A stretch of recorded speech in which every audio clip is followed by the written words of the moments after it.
Bonjour, bonjour.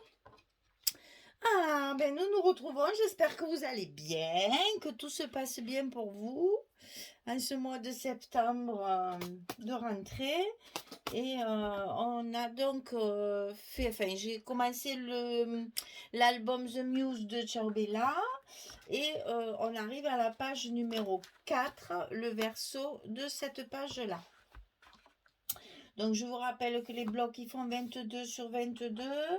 Là, nous allons avoir quelques petites découpes. Ben, c'est surtout pour recouvrir de papier que c'est un peu compliqué. Mais la structure, ça va, c'est pas non plus... Voilà. C'est juste que c'est un peu compliqué au niveau de... J'ai voulu récupérer beaucoup de chutes de papier. Et donc, ça, je vais le mettre comme ça, peut-être. Ouais. Et donc, du coup, j'ai fait un peu du patchwork. Hein. Donc, je me suis un peu embêtée avec mes papiers pour essayer de gaspiller le moins possible et de récupérer plein de petites chutes. Vu que c'est des découpes un peu diagonales, donc c'est pas commode. Il va falloir un petit peu jongler avec les... Eh ben, mon scotch. Avec les découpes de papier. Alors, déjà, dans un premier temps... une pochette qui va être comme ceci en diagonale, comme ça. Donc, alors on coupe un morceau de papier de 26 cm sur 20. 20 de hauteur, 26 de largeur. Ensuite, ici, on va d'abord plier avant. Hein. Donc, on plie ici à 2 et ici à 24 pour retrouver nos 22. Et ici, en bas, du côté 20, vous pliez à 2. Donc, il vous reste 18, 17, 7, on s'en fout. Non, c'est 20. Vous voyez, heureusement que je remesure. Parce qu'en fait, c'est 22 et non pas 20. Alors, ça m'aurait étonné que je ne trompe pas un peu dans les chiffres. Il y avait longtemps. Oh, ben ça nous manquait. Alors ici, c'est 22 et donc je plie à 20. Voilà. Hey. Oh mon Dieu, quel malheur. Alors, donc, je récapitule tout. 26 sur 22. Ici, je plie à 2 et je plie à 24. Et ici, je plie à 20. Comme ça, j'ai toutes mes languettes derrière. N'oubliez pas de biaiser vos languettes ici. Parce que là, elles vont se croiser pour pas que ça fasse trop épais. Et vous mettez, que je dise pas de bêtises, oui c'est ça. Vous mettez celle d'en bas par-dessus celle de côté. Comme ça, quand après vous allez enfiler la carte, il n'y a pas de butée. Hein, si vous faites le contraire, c'est-à-dire que vous mettez votre dessous comme ça et vos côtés comme ça, quand on va arriver là, ça va buter. Tandis que si vous mettez vos côtés à l'intérieur, ben, l'air de rien, ça va vous maintenir le fond et comme ça, la carte, elle ira jusqu'en bas. Voilà, ça c'est des petits trucs aussi. Voilà. Donc n'oubliez pas de biaiser vos petites languettes. Ben, ici aussi, bien sûr, pour pas qu'elles se voient là. Hein, et là, il faut me couper ce qui dépasse. Alors ici, il y a 10 cm. Donc vous faites un petit repère à 10 et vous tracez la diagonale jusqu'à 20 ici, ce côté. Donc là, il y a 20, là, il y a 10. On trace la diagonale et on va coller notre pochette, bien entendu, en bas de notre bloc. Alors, pour ce faire, on va faire les choses dans l'ordre. C'est-à-dire, on va d'abord décoller la partie basse pour pouvoir coller justement et maintenir notre languette du bas bien par-dessus l'autre. Voilà. Et donc là, je vais enlever un côté et je vais mesurer avec l'autre côté. Et je vais venir coller mon côté que lorsque je serai bien en bonne place. Ah, ça y est resté collé sur mes doigts et du coup, ça a bougé. Bien sûr, bien sûr, bien sûr. Voilà. Donc là, ça y est, c'est maintenu. Ça ne bouge plus. Maintenant, on peut décoller ce côté et le bas et tout coller en même temps. Ça ne bougera plus. C'est un peu compliqué, mais après ça va le faire joli. Alors là, attention, en passant le plieur, de ne pas écraser les goussets qui sont de l'autre côté. Donc là, on peut, mais là sur les côtés, il faut faire attention, bien maintenir pour que ça n'écrase pas les goussets d'1 cm.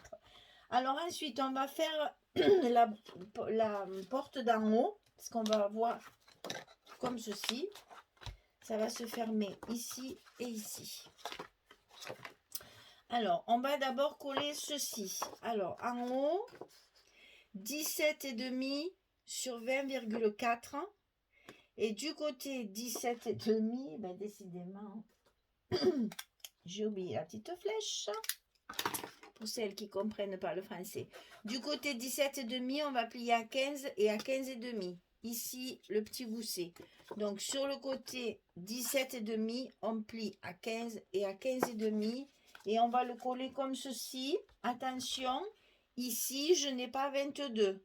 Je n'ai que 20,4. Je vous expliquerai pourquoi après. Il y a une raison. Hein. Donc, attention de bien le centrer. Ça fait à peu près 1 cm de chaque côté. Hein. C'est vraiment à peu près. Vous mesurez quand même pour bien le centrer. Moi, je me suis fait toujours mes petits repères comme d'habitude. Mais j'ai tellement honte de calculer dans la caméra que je calcule avant et je fais mes petits repères tranquilles sans que personne n'entende mes calculs et se moque de moi. Et donc, comme ça, je sais que je suis au milieu sans être obligée de faire des calculs savants que je ne sais pas faire. Voilà. Donc, celle-ci, elle est collée. Comme ça. Et après, on va coller celle du bas, ici, qui va servir de fermeture. Donc, celle-là, elle est. Voilà pourquoi j'ai des mesures comme ça. Je me suis servi de cette image qui est dans la collection A4. Pour récupérer cette belle image, j'ai donc fait un rabat à la dimension de l'image. Toujours pareil, on part du papier. Et donc, comme ça vient se mettre par-dessus celui d'en haut, j'ai agrandi ici pour pouvoir mettre des photos et faire mes espaces photos comme on a l'habitude de faire. Bon, alors celle-là, 16,7 sur 20,4. Là, par contre, j'ai mis la même largeur, 20,4. Et du côté, c'est pas vrai, et du côté 16,7, il faut plier à 14,2 et à 14,7. Ici, 14,2, 14,7. 14,2, 14,7 du côté 16,7. Et ça, je viens le coller pareil, en bas comme ceci, en face de l'autre, bien entendu, pour que ce soit bien l'un sur l'autre.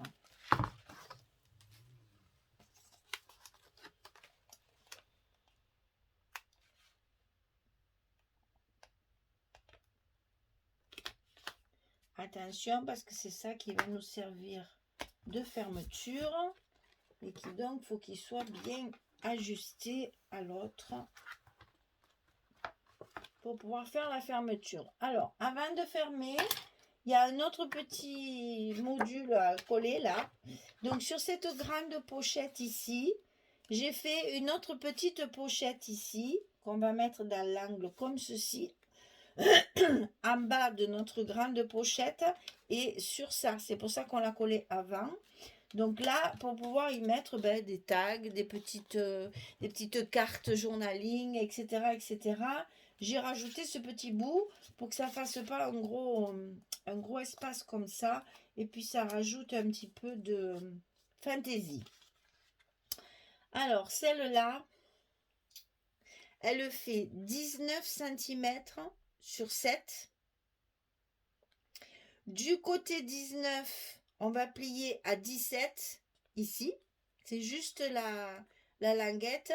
Et du côté 7, on plie à 5. Voilà. Donc, vous avez compris qu'une fois que c'est plié comme ça, vous allez prendre votre mesure de là, de 5, et vous allez couper en diagonale pour faire un pointu. On finit vraiment en pointu.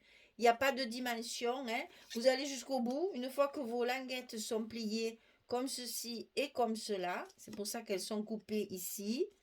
vous prenez votre diagonale jusqu'à la pointe ici et vous coupez. Et ça va être collé ici, dans le coin de la grande... je vous montre. Avec un papier, ça sera plus facile. Voilà, ça va être collé comme ceci pour faire une autre petite pochette.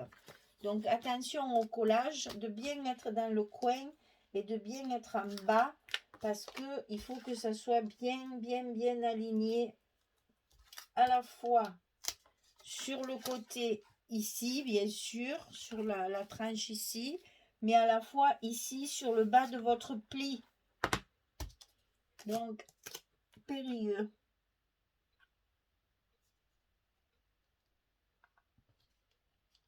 Silence, concentration. Voilà, si c'est bien coupé, il n'y a pas de raison, ça se fait tout seul. Voilà, donc ici vous avez une pochette ici pour pouvoir mettre des petites choses. Et ici vous avez la grande pochette. Alors dans cette grande pochette, on va faire une carte de 18 sur 18 pour faire des espaces photos. Et ce sera à l'intérieur de la pochette comme ceci. Voilà. Alors moi j'ai prévu de... Alors il y a les aimants aussi. J'ai prévu de faire donc les espaces photos ici, bien sûr. Et ici également, vous voyez, j'ai fait mon cadre comme ça. Pour pouvoir faire mon espace photo ici. Alors j'ai découpé tout un tas de papier pour faire le tour de ça. Ce sont que des chutes. Alors c'est celle-ci, voilà, c'est les chutes comme ça, hein, voilà. J'ai fait tout mon cadre avec ces papiers là, mais pour mettre en avant mon espace photo, j'ai quand même coupé une carte, toujours pareil de 11 sur 16, que je vais bien entendu recouvrir et que je vais mettre au centre de ma page comme ceci. Voilà. Et pour la carte qu'il y a ici à l'intérieur, c'est pareil. J'ai travaillé, alors d'un côté, pour faire propre le côté qui va se voir, j'ai coupé un côté comme ça, plein, mais j'y mettrai quand même une carte par-dessus. Et de l'autre côté, c'est également plein de petits bouts et de petites chutes pour mon espace photo qui sera également maté. Donc vous voyez qu'en fait, il faut couper 3 fois 11 sur 16. Une fois pour là et 2 fois ici, recto verso. Sur la carte qu'il y a à l'intérieur, jamais 2. Et c'est pour ça que c'est que des petits bouts. Alors ça, pour l'ancrer, déjà le couper, l'ancrer et mettre le scotch. Après, c'est du travail. Il faut de la patience. Alors, nous allons mettre nos aimants. Donc, c'est la partie de dessous, d'en bas, qui va sur la partie d'en haut, comme ceci. Donc, attention de mettre vos aimants de façon à ce que ça soit bien aligné sur la partie de dessus. Enfin, d'en haut. Donc, je coupe mes scotch à l'avance, comme ça, on n'y revient plus. Et je mets mes aimants en place pour pouvoir les coller sur la partie du haut.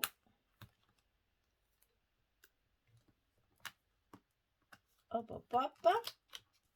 Alors, je le mets dans le bon sens pour que vous voyez bien ce que je fais. Donc, c'est comme ça, hein. Ça, c'est en haut. Ça se ferme. Ça, c'est en bas. Ça va se fermer par-dessus. Et je colle mes aimants. Toujours attention, mes petits goussets, hein. N'oubliez pas qu'il faut les laisser bien parce que sinon, il n'y a pas assez de place pour mettre les cartes dessous.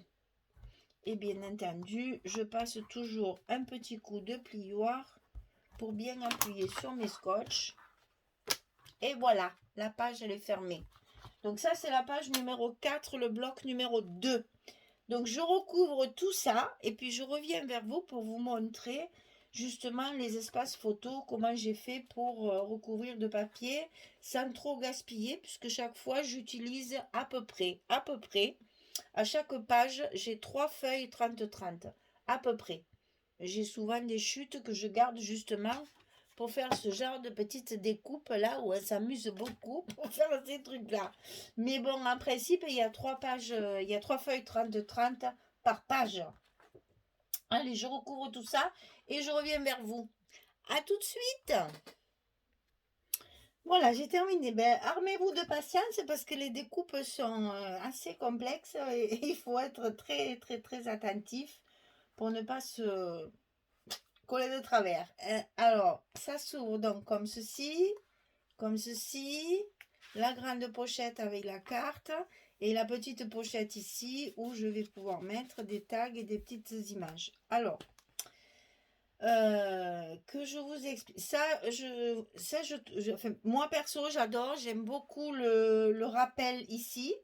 Donc, un papier plus clair et deux papiers plus foncés qui peuvent se marier ensemble, mais qui fassent un petit rappel. Je trouve que ça fait très joli comme ceci. Et ici, le même que ça à chaque fois. Hein, c'est la même feuille là pour essayer de ne pas mettre trop de papier quand même, hein, parce qu'il va y avoir de la décoration, il va y avoir plein de choses, donc il faut, voilà, par exemple ici, vous voyez que mon cadre, comme ce sont que des chutes, ben vous voyez, par exemple ici, c'est pas beau, mais ne vous inquiétez pas, vous savez très bien, un petit tampon, un petit embellissement là, de coller sur le côté, et ça se voit plus, bien entendu, tout ça après est caché avec la décoration, toutes les imperfections, on les cache après avec les décos. Alors, c'est le plus difficile, c'est ça, en fait, arriver à couper, parce que ma pochette, mon papier fantaisie, il est coupé en diagonale. Comme ça, le bout que j'ai récupéré, je l'ai collé ici. C'est une récupération papier, hein, pour pas gaspiller un gros morceau comme ça, puisque là, on le voit pas. Donc ici, à l'intérieur, c'est coupé en diagonale. Je le fais venir jusqu'ici à peu près, hein. Je fais 1,5 cm, 2 cm à l'intérieur des pochettes, hein. Là, encore pire, il faut pouvoir arriver jusque là. Donc il faut le papier en entier. Là, par contre, j'ai pas coupé en diagonale. C'est pour ça que je vous dis, cette page, elle est complexe au niveau du découpage des papiers. Là, puisque mon papier, il faut qu'il soit à fleur ici, il est à fleur tout le long. Par contre, il faut passer à le recouper un petit peu ici pour pouvoir avoir mon millimètre ici et pouvoir rentrer correctement à l'intérieur de la pochette. Bon, ici, espace photo. Donc ici, comme ça se met comme ceci, je vais pouvoir faire une décoration ici, parce qu'ici le papier se suffit à lui-même. Juste un petit tampon mot ici, ça sera parfait. Par contre là, je vais pouvoir décorer puisque j'ai la place et que ça ne gênera pas à la fermeture. Voilà. Donc évidemment, je vous le dis toujours, il y a la place d'une photo, bien entendu. Mais moi, j'aime pas quand, vous voyez, on ferme la photo, les couper en deux. Je trouve que c'est pas très joli. Maintenant, ne vous cassez pas la tête. Si vous en reste une, vous pouvez la mettre. Voilà. Donc, à l'intérieur de ça, donc ici, la grande carte. Donc, j'ai fait un côté en paysage, bien qu'on puisse le tourner, bien entendu, hein. Mais bon, j'ai voulu faire un petit truc différent. Donc, de ce côté, je l'ai collé comme ça. Et de ce côté, je l'ai collé comme ça. Voilà. Donc là, pareil, ce sont que des morceaux. Mais vous voyez, selon le papier, ici, pour voir les rajouts, il faut vraiment s'approcher de près pour voir qu'ici, ici, ici et ici, il y a, en plus, il y a du crayon. Il faut vraiment s'approcher de près pour voir les rajouts. Comme quoi, suivant les papiers, on ne voit rien. Alors là, c'est minable, donc on va cacher. Là, c'est propre, on peut le laisser comme ça. Voilà. Comme quoi, suivant les papiers, on peut très bien arriver à faire de jolies choses. Parce qu'il m'en restait suffisamment. Là, ben, forcément, c'est mon papier à diagonale là que j'ai voulu récupérer ici. Donc forcément, ben, voilà, il me manque des petits morceaux. Mais ça, c'est pas grave. Parce que ici, je vais vous montrer parce que je veux pas que vous disiez, mon Dieu, cette Michel, elle travaille comme une cochonne. C'est pas vrai, c'est pas vrai. Voilà, je vous prends n'importe quoi, mais voilà, on va mettre une petite étiquette comme ça. Ah ben vous, si vous la voyez pas. Une petite étiquette comme ça, ben pas celle-là bien sûr, mais c'est juste pour vous montrer, hein. Voilà, une petite étiquette comme ça. Alors là, ce que j'ai fait pour celle-là, pour celui-là d'album, j'ai imprimé mes étiquettes sur du papier craft pour avoir justement des étiquettes. Alors on va en prendre une craft, ça sera peut-être plus joli. Alors elle va être où celle-là, parce qu'évidemment c'est toujours quand tu cherches celle que tu veux, elle est là. Voilà, ça sera plus joli. Voilà, là je vais mettre une étiquette comme ceci pour pouvoir mettre mon petit mot et ça me cachera ma misère. Et ici en bas, je vais certainement trouver une image ou un tag ou quelque chose que je vais pouvoir coller pour glisser ma photo derrière, bien sûr, mais je le collerai que là pour justement éviter, enfin, cacher ça. Alors, je vais essayer de vous en découper un pour que vous voyez ce que je veux dire. Je prends n'importe lequel, hein, je ne mettrai certainement pas celui-là, mais je vous montre ce que je veux dire. Il y a même cette petite étiquette, à mon avis, fera parfaitement l'affaire. Donc ça, c'est sur la collection A4, que chaque fois, au fur et à mesure de mes besoins, je découpe. Alors oui, je sais, il y en a qui coupent ça avec le massicot, c'est vrai. Moi, j'aime tellement découper que quand c'est juste une petite image comme ça, ben, je préfère le faire à la main. Je ne sais pas pourquoi. Voilà. Voilà, ce que je veux dire, c'est ça. On va pouvoir mettre quelque chose comme ça. Donc, on cache la misère ici et on peut quand même glisser la photo dessous et ça vous fait une décoration. Voilà. C'était juste pour vous montrer que même si on a un petit bout qui manque, on arrive toujours à récupérer ça correctement. Vous savez qu'il faut tricher un scrap pour récupérer un maximum de papier. Hein? Donc, on ferme en haut, on ferme en bas et la page numéro 4 est terminée. On va pouvoir la décorer, la préparer correctement pour justement qu'il n'y ait plus que les photos à coller. Voilà, mesdames, la page numéro 4 est finie. J'espère que tout ça, ça vous inspire et ça vous donne des idées. Ce papier, je l'adore, je me régale vraiment de le travailler comme ça. Voilà, et bien écoutez, on va passer au bloc numéro 3 à la prochaine fois. Pour cette vidéo, c'est terminé. Je vous souhaite une bonne journée ou une bonne soirée pour les autres et je vous dis à très très vite pour la suite, pour le bloc numéro 3. Au revoir tout le monde, merci beaucoup.